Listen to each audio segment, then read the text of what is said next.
So hello everyone and welcome to the Back Garden Yard channel. Today we are in the middle of a drought and heat wave, but the garden is still growing, but it's a struggle. So what I'm going to show you today are ways to keep your garden growing and what we're going to harvest. We're also going to do the weekly walk around. I do that every week to 10 days and show you how the garden looks and how it has changed since the last update. And so that's what we're going to do today. And we're also going to come over here and harvest some of these beautiful vegetables that I have growing here. So let's get to it. See, these cucumber plants are dead. They've done their purpose. They've made a lot of cucumbers, but these have died. These that are still down here are still alive, and you saw the little bucket I picked today. So I'm still getting some cucumbers, but what I'm going to do today is I'm going to show you how I treat the garden in this heat wave of 95-degree+ days we've had every day now for about 10 days. And I'm going to show you what I do to keep the garden going. And the first thing I'm going to do is 10-10-10 fertilizer on the cucumber plants. And the reason I'm doing that is I want to see if I can get one more growth spurt before they die like these here did. And so I'm going to fertilize them up one more time. So I plowed this ground here this morning, and now I'm going to come in, and I'm not going to give them a lot, but I'm going to put a little fertilizer around them, and then I'm going to throw a little dirt up around them, and we're going to see, and then I'll water them good this evening, and we're going to see if we can get them to make one more picking of cucumbers. So over here, I've got 9 cucumber plants, and they're stressing out in the heat, but they're going to be behind this tree for the afternoon hottest sun. And then over here, I have some more. And then over here, these are yellow squash, and they are looking really nice, and they're ready to be planted. And then over here are zucchini squash. And I've got 3 of those. So I'm going to be putting these out in the garden. Now also in the garden, we have these pepper plants that I managed to save. They were drowning when we had rain every day, but they love this heat. As long as I water them, look at all those blooms. I'm going to get a bumper crop of these peppers. These are sweet Asian peppers, and they're going to come and do very, very well. You can see the blooms on them. And then down here, these last 4 are the large China bell peppers, and they haven't made any yet, but they're getting ready to. I almost lost the entire row of peppers. Over here, we've got the eggplants. And you can see that the eggplants they almost got killed also by too much rain, and now they're doing very nice. They're coming out and they're blooming. We got very beautiful blooms on the eggplants, so they are doing fine. And down here are some jalapeno peppers, and the jalapeno peppers are starting to make little jalapenos here, so it won't be long I'll be picking all the salsa peppers I need. So these beautiful yellow flowers that are blooming here on this, this is the green leaf lettuce, and they make these beautiful yellow flowers. And then if you look over here, you've got more almost exactly the same looking beautiful yellow flowers right here, and this is the red romaine lettuce. Now why I'm showing you this is because the way the seed pods are looking different. Now these seed pods do not have all of that what looks like white hair sticking out of them, but the blooms are exactly the same. And one thing about it is these blooms will close up at noon. Right now it's 11 o'clock, and they only stay open for a few hours and then they close. Same thing with these blooms. They only stay open for a few hours and then they close. It's kind of weird the way that works. So by noon they'll all be closed up. But you can see the difference in the seed pods here, and that's really a striking difference in the way the seed pods are different on these two plants. And you can see how nice these have made seeds, and the other ones haven't completely matured yet. But these right here are the seeds that I just pulled out. So I'll have plenty of seeds for the fall garden and for the spring garden next year, because I'm going to keep coming out here and harvesting these, because I'm getting kind of low on lettuce seeds. The ones I'm using I have had for 3 years. Now, the next thing I want to show you is the tomatoes. And the tomatoes just about drowned along with the rest of the garden over here. But I have really picked some nice tomatoes, and I will show you what I picked today. Just look at this. Beautiful, beautiful slicing tomato. Now I go ahead and pick them when they're about this color, and the reason is the bugs and everything else are going to see that red color. They're going to come in and want to eat it, and so will all the little raccoons and varmints and whatever other things that come in and eat tomatoes. So I'm going to go ahead and keep picking these tomatoes, and at some point I'll come back in and tie them back up again, because as you see they're still putting on tomatoes. As hard as it is to believe, they're still putting them on, and I'm still getting nice tomatoes. Now while I'm here, I want to show you this red romaine lettuce. I've never had lettuce this pretty in a July heat wave. Yes, I am watering it every day, some days twice a day, to keep it looking like this, or otherwise it would just dry up and evaporate. So this is my second attempt at cloning tomatoes for the July garden, and these have actually been picked from the suckers and planted now in this medium, and they have been growing now for about 10 days. So it looks like they're going to make it, and of course when I do transplant them into the July garden, I will show the roots that they have grown from just the suckers. So we're moving on into the back garden, and these calabash squash have just about taken over.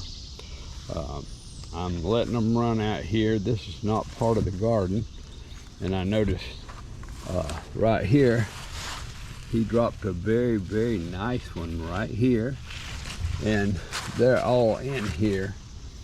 These calabash squash turning into pumpkins, and over here you can see one right here.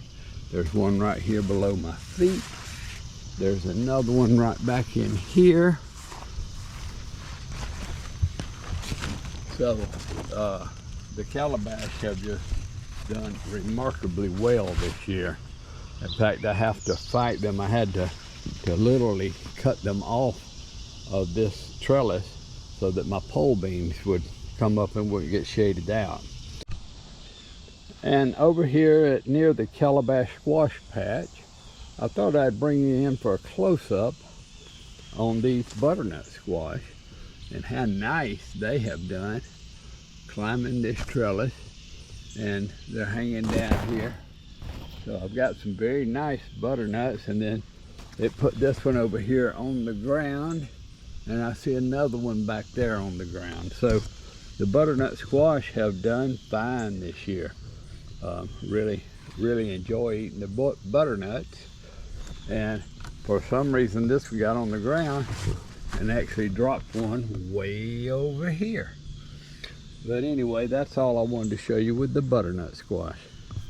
And now I want to show you these pole beans. Now, what happens, and what I've shown before, is if you let them run just to the top of the pole, these little side shoots won't come out very much, and you just have a vertical plant, and you'll get some beans, but you won't get as many as if you will take it. And usually what I do with this one is I'll just pull it down here and pull it through, and then I'm going to cut the tip off. Now the reason I'm cutting the tip off is that's going to make the side shoots come out, and therefore it's going to fill up all this area in between these plants if I take the side shoots and do it.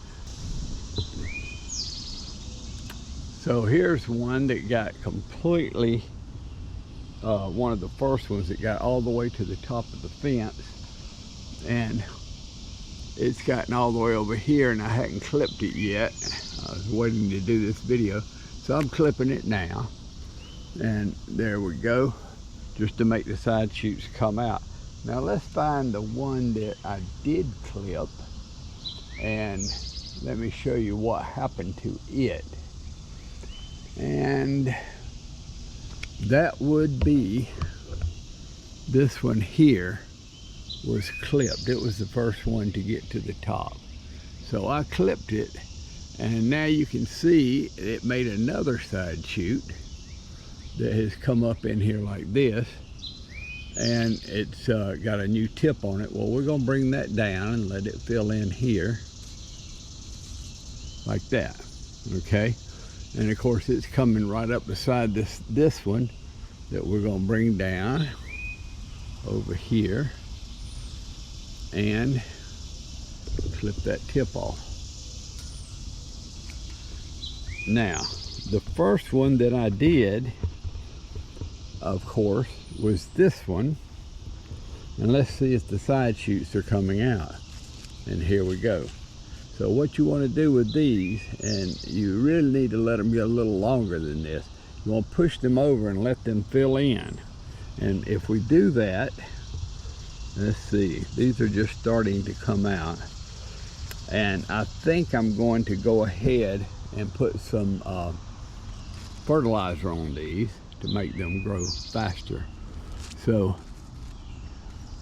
here, and you have to be careful because they'll break. Here's one of the side shoots that came out.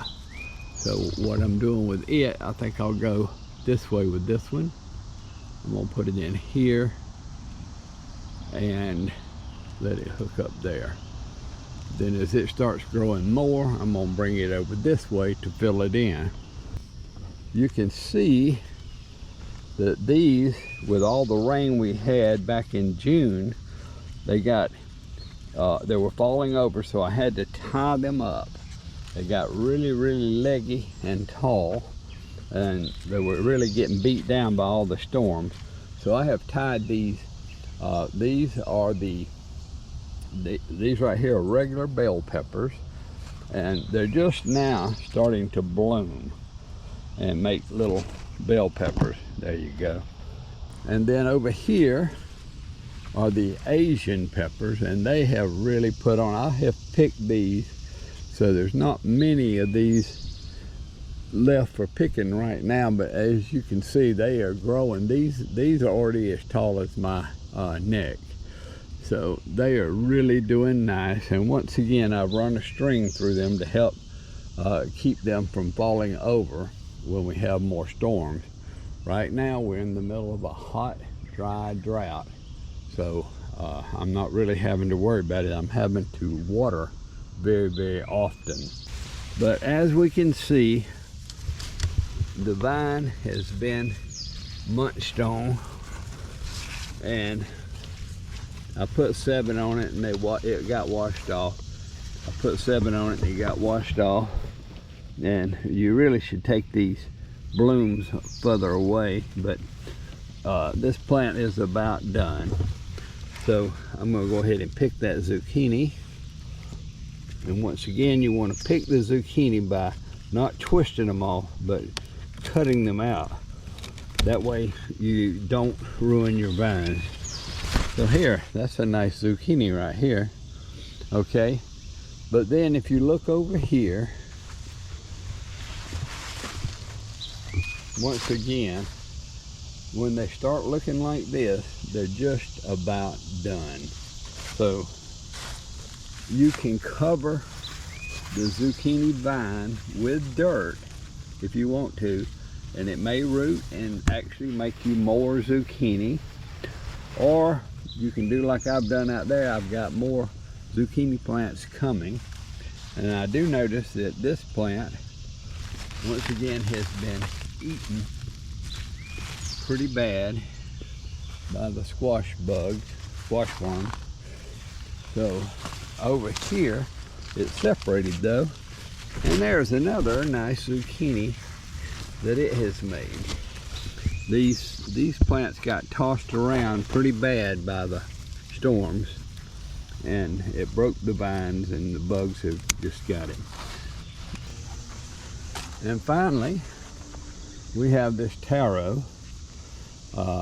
Now the green taro, not the red stem, is edible. And you can eat the stems, you can eat the leaves. If you eat the leaves, you want to eat the very brand new leaves that are coming out. It would be like these. But I haven't tried eating the leaves. I should. But anyway, I have got one heck of a nice taro patch here. And you can see the size of these leaves. I'll put my hand on this one, and they're just huge, and that one over there is almost as big as my whole body. And coming over here is the okra patch, and this is the first okra I planted, and they are producing. We had this okra last night, and it is really doing nice.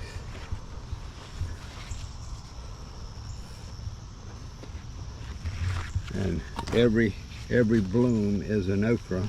They're just starting to open up for the day. Here's another one.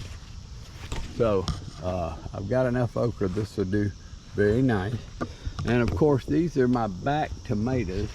These are the better boys, and I've got to get out here and pick these and add these to the ones in the front.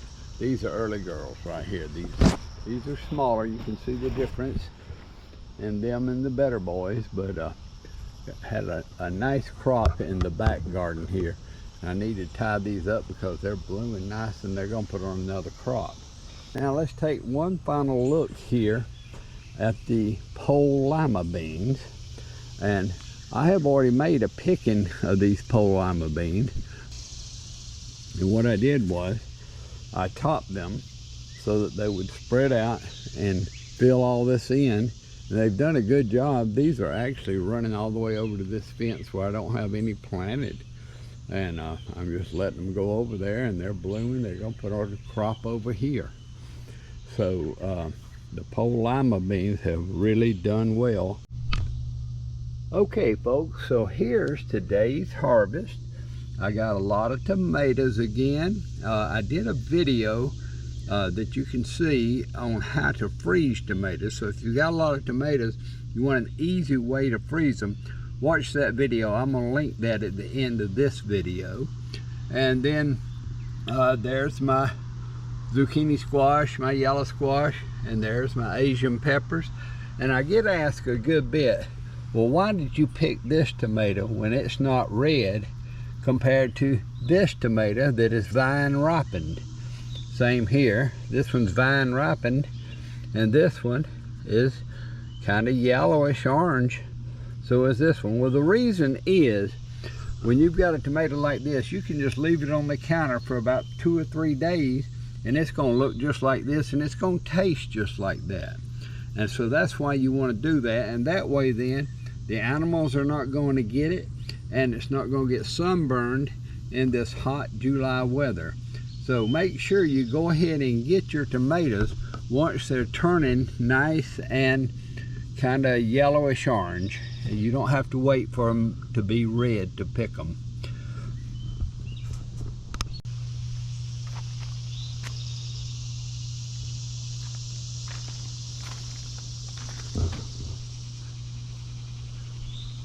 Okay folks, I hope you enjoyed this video. If you did, please like and subscribe to the channel. It really helps me out a lot.